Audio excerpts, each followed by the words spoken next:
Welcome to the Tick Tock Podcast. The clock is always ticking, so let's synchronize our watches and dive in. I'm your host, Callie Brigham, and I'm here to help you make time for what matters.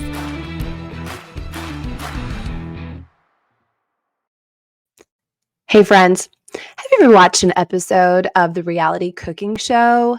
Nailed it. Have you ever felt like maybe that is what's happening with some of the time management tips, particularly the weekly plan sheet that we've been talking about, that you are in a real life episode of Nailed It? If you watch the show, the professionals create something completely beautiful and perfect. And then some amateurs come on the scene and they do their best, they do their very best to recreate this masterpiece. And the result, well, it's pretty funny. It's pretty humorous. It's basically a disaster. And actually, that's what makes the show charming. That's what makes people want to watch. Maybe because we feel like in some of our areas, we are just living out the real world version of Nailed It. So, we're going to address if you feel like some of the tips, especially when it comes to the brain drain, the weekly plan sheet, just end up looking like you want to throw them in the trash and just either start over or say, forget it. I must not be good at this. Now, let me also clarify that I'm not talking about maybe a one-off or one of those weeks where, woo, you just needed to take a deep breath or you just needed a reset or just to say, wow, what happened? I'm not talking about one of those situations where maybe, it's just a week that you just want to forget about. I'm talking more about habitual, come apart, fall apart, fail. Maybe you feel that this is becoming useless. Maybe week after week, it just doesn't seem like you're really finding that rhythm or following that plan. Maybe it seems like you're looking at everyone else and they have it figured out. Theirs looks pretty. Theirs looks like something they would want to show off. And yours just looks like something that all you can do is laugh, basically. There is a recipe in some ways. There is a recipe for making sure that the ingredients that you implement, I promise I won't go on this analogy the whole time, but the ingredients that you implement, that they work together, that it does seem like something that you can count on to get your finished product. I remember when I was in middle school, we did this experiment. My best friend Andrea and I, we made cookies. We made dozens and dozens and dozens of batches of cookies. And the idea of this experiment was for each particular dozen that we would leave out one ingredient. Then we knew them, we labeled them, but then we had our whole class try them and they had to guess what ingredient was missing. Now, some of them, it really wasn't easy. Things like vanilla, yeah, they couldn't quite figure it out. Things like sugar, oh, you should have seen these middle schoolers. Like, that was not tasty at all. So today, what I want to share with you are 5 ingredients that I think sometimes people leave out, they overlook, they maybe inadvertently don't add to their schedule, and it really ends up a recipe for disaster. So, including these, I want to incorporate hopefully also a few ideas on making sure that you don't leave them out. So, how's that sound? All right, we're done with the baking and all about being in the kitchen focus here. We're really gonna get to the heart of it. And okay, I lied. Right before we do, I had one more thought that just came to my mind because we've been together now. This is 12 episodes. What? Lucky 13 if you count the intro. 12 episodes. I have to say, I didn't really ever expect or know that I was going to get this far with it.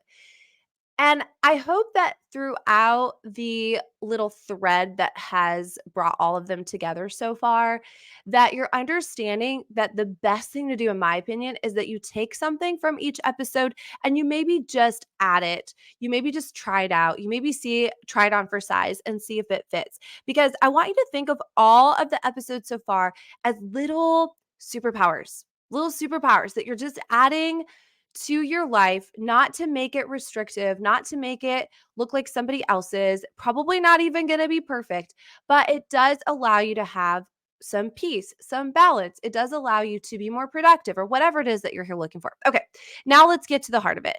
We're talking about our weekly plan, and I will say if you do not have a copy of my free printable, it is in the show it is in the show notes, and you can really easily just download that. You are good to go, and you can follow along and either print out as many as you want, or if you heard in one of our last episodes, you can laminate it, put it on the fridge, and you just have that one weekly plan that you work with.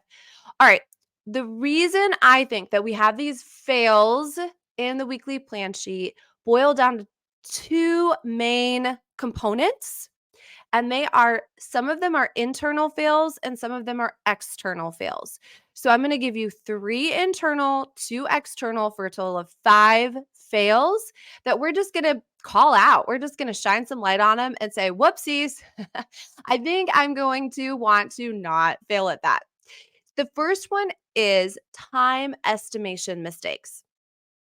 I should have probably made that more alliterative or rhyming or something, but I think you'll remember it when I describe it. Time estimation mistakes is the pitfall of under or overestimating how long something will take. I'm going to give you a really drastic way to figure this out if you don't already have some ahas and light bulbs and say, oh, yeah, that's where I have been messing up.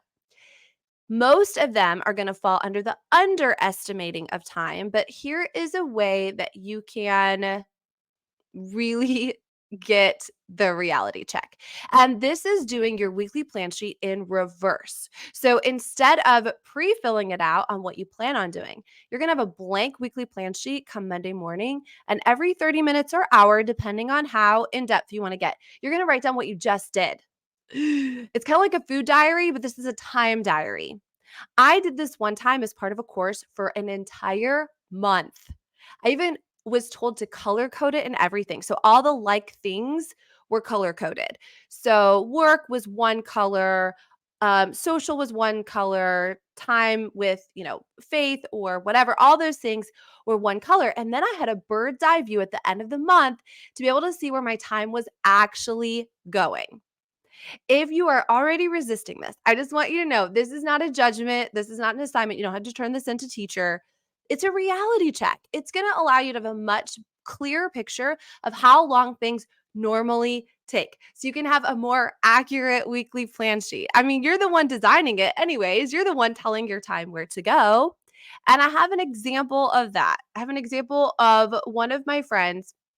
She decided that she was going to go ahead and give this a try, and she was always late. So if you think of like habitual weekly plan errors, hers was she was always late to the next thing. Well, guess what? In her weekly plan in reverse, she discovered that it does not take her 30 minutes to get ready in the morning. It takes her an hour. It wasn't that she meant to be late. It wasn't that she was lazy. She just underestimated something pretty significant.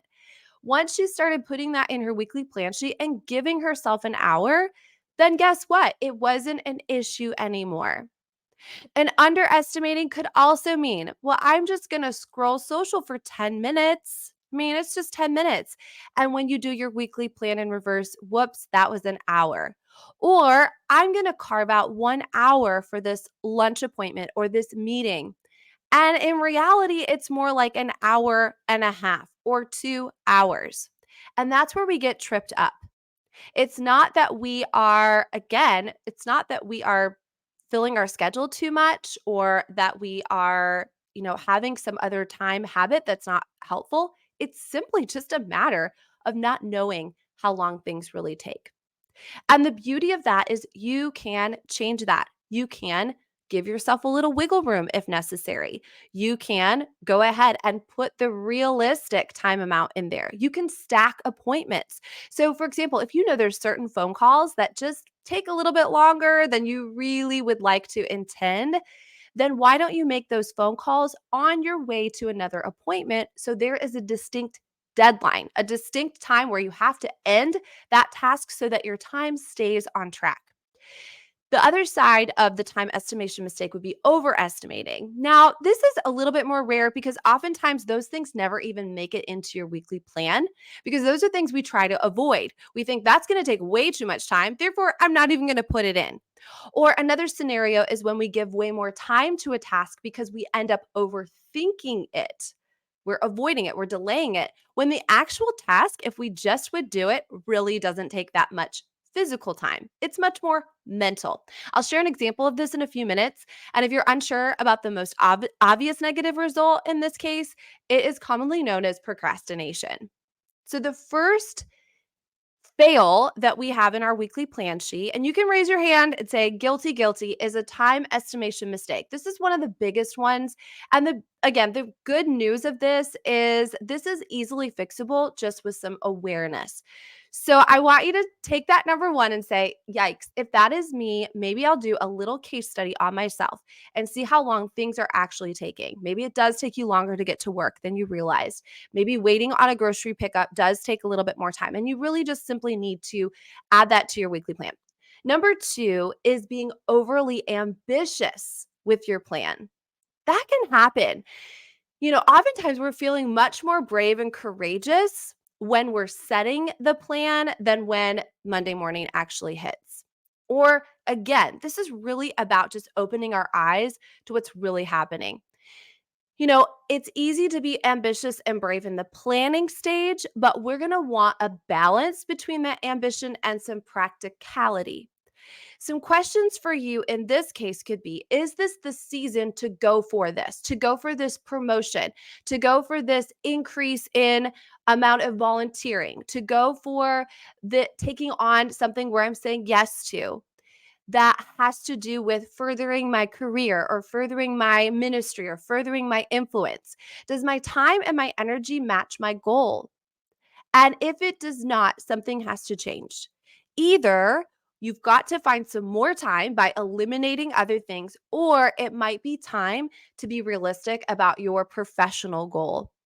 So if you know that you know that you know that it's going to take 80 hours a week working on your company or working on your business or working on that particular goal, but there are not 80 hours in that week and that weekly plan sheet when you really look at it, then you are going to continually be frustrated. So something's got to give.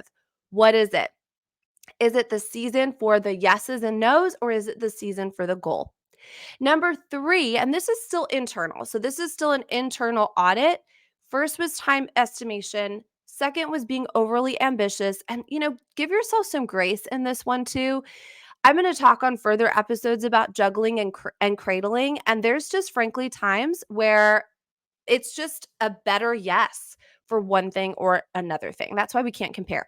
Number three is falling back into old habits and dun dun dun, that ugly word of procrastination. There is a little healthy procrastination, but we're not talking about that one today. Falling back into the old habits and the procrastination means that we might have good intentions, but we have not fixed some of the core issues. And I'm going to start a series, most likely in January, on habits. Have I mentioned that I'm a James Clear fan? James, call me. Call me James. I mean, it's fine, James. Either way, I can be on your podcast or you can be on mine. It's all good.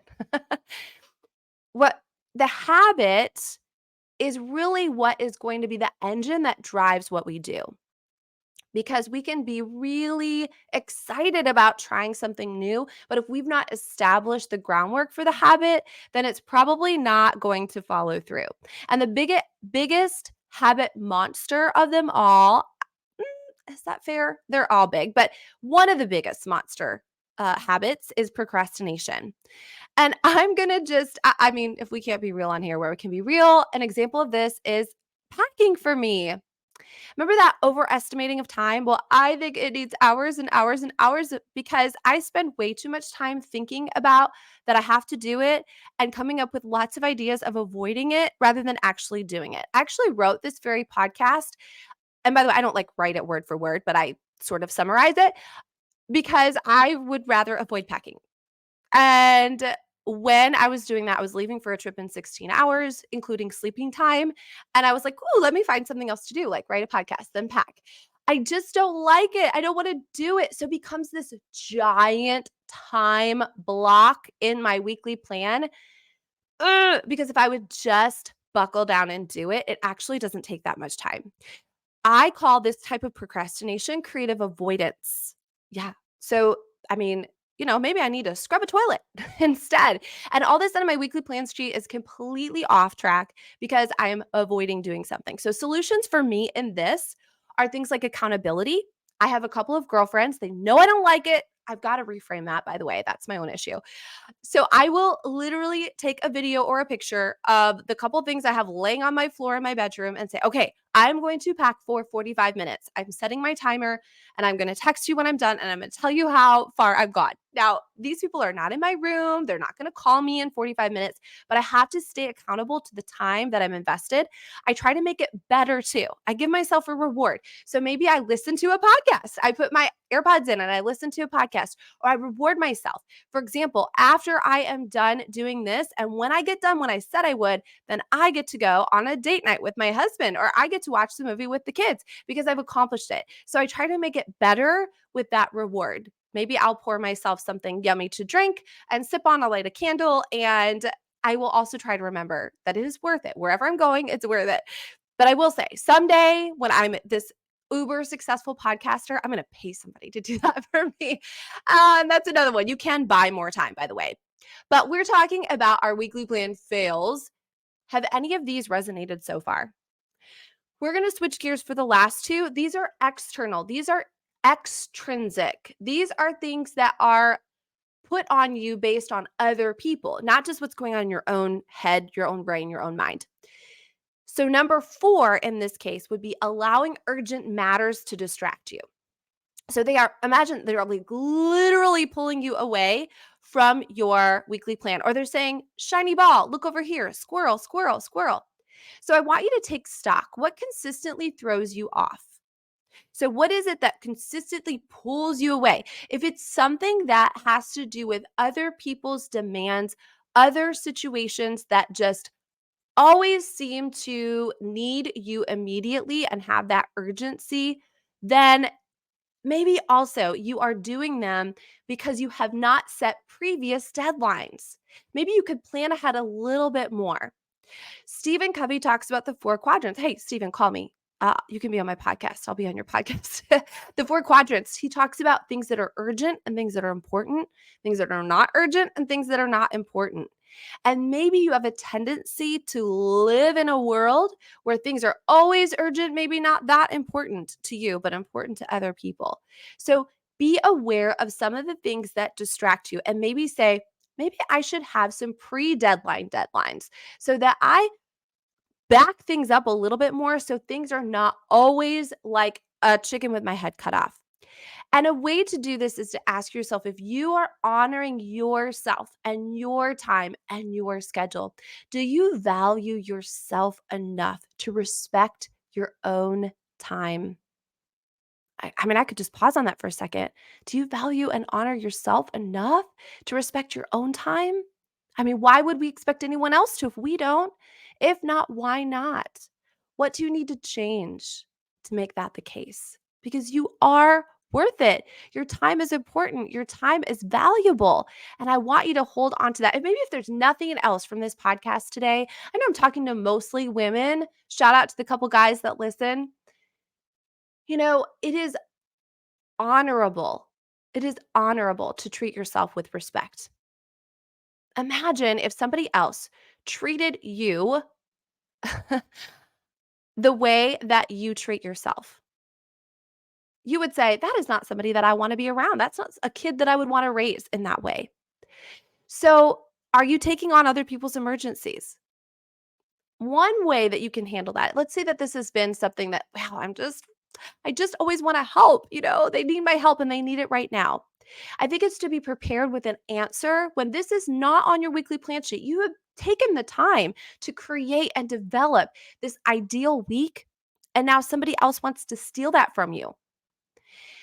Being prepared emotionally on what to say. And it could even sound something like this. Oh, friend, child, husband. Oh my goodness.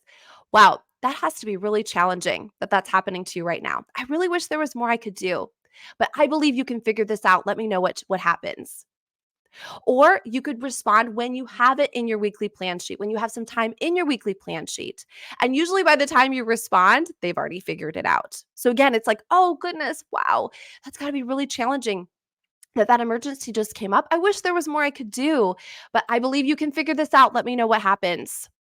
I have a friend whose son always had an emergency that at lunch he forgot his lunch or he forgot money for extra snacks or whatever. And he would call her and she would literally stop what she was doing. I mean, she left a lunch appointment with me one time to go to the school to leave money on his car, like the handle of his car, so he could come out and go grab something to eat.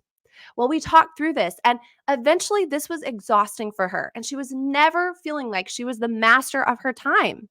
And so one day she did this. She said that to him. Oh, no, honey. Wow, that's got to be challenging. I bet you're hungry. I wish there was more I could do at the moment. There's not. So let me know what you figure out. And it took just a couple of times of doing that. And all of a sudden, he manned up. I mean, he's in high school. He manned up and he figured out because he was hungry enough. He figured out what to do.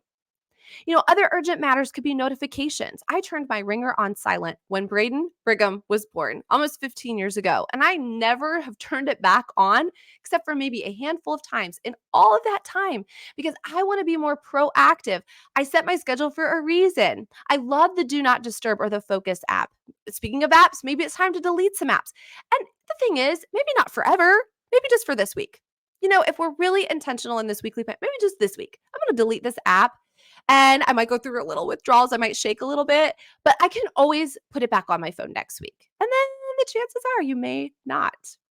And speaking of whether it is deleting or unfollowing, that may be the case too with that pesky social media. Maybe we are wasting our time with other people's lives and their weekly plans that bring you no value and probably even make you feel less than. And that leads me to the next one, who's really similar to number 4, and that's number 5, and that's people that are distracting you and derailing your focus. So this is specifically people. The other one is just in general urgent matters. Again, notifications or lack of deadlines or lack of being willing to say no. But this one is literal people. Now, a solution to people distractions and derailing could be as simple as making sure those people see your schedule. Make it obvious. Put it on the fridge. Have a little family meeting if you want to, the beginning of every week, and just go over everyone's week so that they can see in black and white where you're going to be and when you're going to be and when they can put their time in there. There are times when I think my kids think I don't work, right? And I say that tongue in cheek. But they can think, I mean, at the core of it, we all are a little bit about ourselves, right? And they might think that I'm at their beck and call. So this is important that they know when I'm available. It's not taking something away from them. It's not saying that I don't have time for you. It's saying this is when I have time for you. So maybe that's a paradigm shift. All these things are not saying I don't care about anybody else but myself, right? What this is saying instead is I do care. And because I care and because I'm so intentional, this is the time that I have available. I will just say, because I'm not the expert, and my girl Molly, who you heard in episode 9, she is the expert. So if you want to go back and listen again about having boundaries or when to say no or how to say no or that no is a complete sentence, then I would highly recommend that you go. And the last part of this people and distraction conversation definitely has to do with expectations. Our own expectations on ourselves and people and theirs on us. So I'm going to just do a little tease for you in a future episode, a future Friday feature bonus. I talked to one of my girlfriends. Her name is Chatney, and she has the absolute best story ever. You are going to have the best nuggets. This is like superpower. I mean, one of the ultimate superpowers here on this expectation conversation. So stay tuned for that because I was going to just tell you the story and I realized her telling the story is so much more powerful. So recapping and finishing everything up here, that nailed it. Remember that show, right? That we talked about at the beginning? It doesn't always look pretty and they're an amateur for a reason because they're just getting started. But it takes some practice and it takes some time and it takes some good laughs. And it takes not being hard on yourself and saying, well, that didn't work out very well, did it? I really missed an ingredient in there. And I want you to know it's normal. And some of those make the best stories. I love the stories of the whoops. And so if you are feeling like, wow, everyone else that listening to this podcast, they have it all figured out. Well, I, for one, am the first one in line to say, nope, I'm not. But I am about progress. I am about solutions. I am about some tools in my toolkit, some superpower capes that I throw on for different things. And I know that that is part of this. It's just part of the process. So think about the weekly plan fails that are most common. There's a lot more. I originally came up with a list of 10, but that would have been a really long podcast episode. And I just want you to tackle one of them. Maybe you look at where your time overestimating, underestimating is happening. Maybe you're like, wow, I was a bit too ambitious. Just going to bring that down a notch. Maybe you're thinking, oh goodness, here come my old habits, my procrastination rearing their ugly head. And I'm just going to take one of those and I'm going to replace it, or I'm going to better that. Of course, we have the external pieces of things where it's other people, other distractions. And so that's just an awareness and an honoring of yourself. So, to finish up today, I just want to remind you grab that printable in the show notes if you need it. I also want to remind you that because of all the feedback, I am taking on a wait list a couple of clients that do want that one on one experience. So, you can go to my website, you can contact me through there, or you can DM me too. I mean, it's just me, right? And looking forward to our next Friday feature bonus coming up. I'd love for you to be part of our community. We have a vibrant community, our TikTok tribe. And I just appreciate you being along for this ride. So put together your masterpiece, whether on the outside it looks great or whether it's got some work to do. That's what we're here for. We're going to celebrate each other. And you just make it an amazing week. Thanks for being part of this. Thank you for joining me on the TikTok podcast. Please subscribe, rate, and leave a 5-star review. Your feedback fuels our mission to help you master your time. Set your alarm for our next episode, and until then, make every moment count.